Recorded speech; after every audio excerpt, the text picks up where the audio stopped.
Եսայա 53:4-5 խոսքեր։ Հիրավի, նա մեր ցավերը վեր առավ, մեր վշտերը բեռնեց իր վրա, բայց մենք նրան պատվահարված էինք համարում, Աստծուց զարկված և նկուն եղած։ Բայց նա մեր մեղքերի համար վիրավորվեց,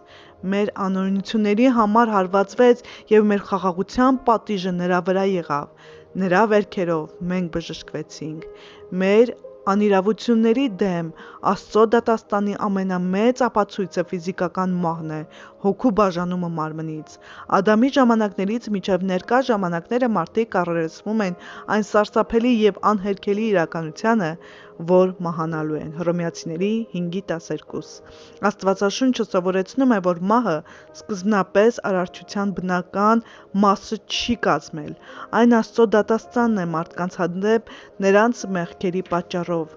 Մահվան իշխանությունից մեզ փրկելու համար Քրիստոսը պետք է մահանար մեր փոխարեն։ Հռոմեացիների 6:23 Որովհետև մեղքի վարձքը մահն է։ Ղուկաս 23:46 ասում է. «Եվ Հիսուսը մեծ ձայնով կանչեց և ասեց. Հա՛յր, հոգիս քո ձեռքն եմ ավանդում, և այս ասելով հոգին տվեց»։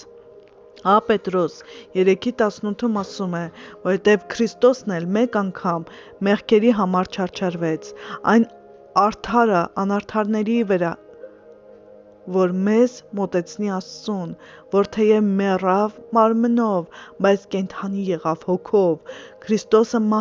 չմահացավ պարզապես որպես նահատակ, այլ որպես փրկագնող մեղավոր մարդկությանը։ Մինչև հոգին ավանդելը նա ասաց կատարվեց» Հովհաննես 19:30։ Երբ սա ասեց, նկատի ուներ, որ իր տառապանքներով և մահով ամբողջությամբ վճարեց իրեն հավատացողների մեղքերի գինը։ Հավատո՞ւմ եք, որ Քրիստոսը մահացել է մեղավորների համար։ Եթե չեք հավատում, ապա ինչու եք հակառակվում Աստծո խոսքին, որը չի կարող ստել։ Եթե հավատում եք, ապա ինչ ազդեցություն է թողել ձեզ վրա